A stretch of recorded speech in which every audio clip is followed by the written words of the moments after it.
Hey hockey fans, welcome to Goal Line Hockey. As we continue the season outlook series, we're going to take a quick dive at the Vegas Golden Knights. Make sure to give this video a thumbs up and to subscribe. Let's talk about the Golden Knights. Alright, so the Vegas Golden Knights lost to the San Jose Sharks in round 1 of the Stanley Cup playoffs in game 7, in 7 games, and really some controversy to end this series for the Golden Knights. A couple minutes left to play, and Cody Eakin seems to have cross-checked Joe Pavelski. Goes down, he's out, and he still has not played since then. He's defeated the Vegas Golden Knights. But there's a lot more that goes into this. And people are blaming it. The NHL actually came out and, apologized to George McPhee about the officiating. The two officials that were in that game will not be in the second round of the Stanley Cup playoffs at any point. And really, there's more to this, though. Like I mentioned, they gave up too many goals. I think they play more of a running gun game, but I feel like that costed them. I feel like last year they were much more defensive. They did score goals, and I feel like Marc-Andre Fleury was kind of a factor with that. He played better last year than he did in these playoffs. And not that he played bad, but Martin Jones just outdueled them, and especially in Game 6, I feel like Vegas, they had the opportunity to win Game 6, and I knew when they lost Game 6 at home, in overtime, double overtime, things did not look good for Vegas moving from that point. And they ended up losing the series. They had problems controlling momentum, and that goes back to that, that big penalty. And, maybe instead of blaming so much, maybe just kill off the penalty. Kill off the penalty for Eakin. Know that you're doing that. You're going to do whatever it takes to not allow that mistake, be it on the ref or on Cody Eakin. Make sure that doesn't affect the team. And it took the team out of the game. They looked exhausted after that.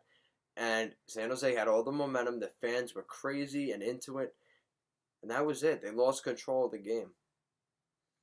And like I mentioned earlier, Marc-Andre Fleury wasn't his normal self.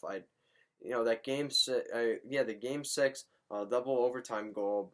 Yeah, it was nice that Hurdle had the story of saying we're gonna win Game 6, but I think that was really, really tough, and that was a tough goal to give up considering what Martin Jones was doing on the other side, making unbelievable saves, back and forth across the crease.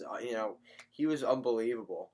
And Fleury he gave up a weak goal. Really, that's the best way to put it. He gave up a weak goal, and Vegas ended up losing. And this series was tough for me. I didn't really know who to root for. I love San Jose. They've got Joe Thornton, Erik Karlsson. They went out and went big. Doug Wilson made a big splash last year, and for better or for worse, things have kind of. They would have blown up in their face if they lost in the first round this year. Vegas, on the other hand, I have a little bit more. There's a lot of hope, and the window I think is more open. I think Vegas has this year, next year, and the following year after that to really, really contend, and then they might slip a little bit, maybe miss the playoffs even, and then become a real contender again. You just got Mark Stone for that long contract. Make sure you make that worth it. And I think Vegas will be able to do that. With that said, though, you need your guys. I think there was less buy-in, it seemed like, this year from last year's Vegas Golden Knights. And Gerard Gallant did a great job of that last year.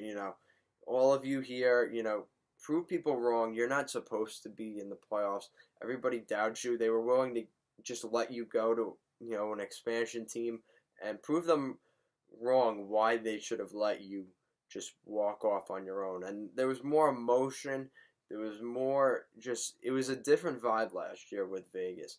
And it kind of ended up costing them in the end. And maybe this is the team that we see every year. Um, is they won't be favorites forever with this, but if they just become a team that makes the first and second round and goes out every year, they had the one good year and you make the playoffs every year, but you don't really get that far, and that's not what Vegas needs. Vegas wants to win because you're trying to grow that fan base. I think they did a great job of that last year going to the Stanley Cup final. But we will have to see what happens over the summer for the Golden Knights.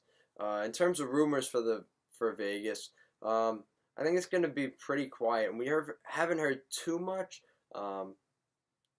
with the Vegas Golden Knights and what they might want to do. I think they're going to stay pat this summer. They've got some really good forwards. They've got great defensemen. It's just when you play a team like San Jose, who's basically in the same spot as you, trying to win now, that's just the way the cookie crumbles for the Vegas Golden Knights. You can't win them all, and they had to find that out the hard way here. Next year for the Vegas Golden Knights, I think they can win a series again, maybe two, and depending on how, this team could go to the final again and win a Stanley Cup. I doubt that. I have no doubts that they can do that, but like I said, the league is so wide open. I think they will make the playoffs just because of that division. I think you're seeing the drop off of LA and Anaheim. That really has helped. The Vegas Golden Knights, and we aren't sure what San Jose is going to look like either. So, without Carlson, possibly without Joe Thornton or Pavelski, this San Jose team could look very different, a lot younger, and maybe doesn't mesh as well. And Vegas could end up winning this division. We saw Calgary have a great year. I think it's going to be between Calgary and Vegas next year. I truly believe that. I think Edmonton's really going to be a problem team too. So that whole Pacific division is kind of wide open. I think it'll end up being, I think Vegas will make it. I think Calgary could be ending up making it. And I wouldn't be surprised if Arizona got in there as well. So, we're seeing the alignment change a little bit. We're going to see Arizona go into the Central Division, which people are going crazy saying that Houston's going to be coming in. But with all that aside, I think Vegas will make the playoffs. I think they could win a round or two, depending on who they play. But who knows? There's so much turnover in the NHL. No team is safe a year out to be certain to make the Stanley Cup playoffs. Thank you for watching us here at Goal Line Hockey. If you liked the video, make sure to give this video a thumbs up and to subscribe. And check out our other season outlook series. The playoffs continue to move along. We're now into the second round. Things have been busy recently, so it's been tough getting stuff up. But I'm really excited for the playoffs as they continue. Unfortunately, the Vegas Golden Knights are eliminated, and we won't be seeing more of the Golden Knights pregame and things like that. But still really exciting. And if you stay to the end of the video, who do you think on the Vegas Golden Knights who's going to be the leading goal scorer for this Vegas team next year? They've got some really great players. We know they've got guys like Jonathan Marchessault, William Karlsson, Alex Tuch. Could Cody Glass, the young guy, end up being one of those guys? So, very exciting for Vegas. It's disappointing the way things ended. They really have a bitter rivalry with the San Jose Sharks, and both teams are kind of getting at each other, getting under each other's skin. And now 2 years in, Vegas has made the playoffs twice, and who would have expected that from a team that, for all intents and purposes, was an expansion team? They've done really well for themselves these first 2 years. They've proven a lot of people wrong, and we'll see what happens with Vegas moving forward.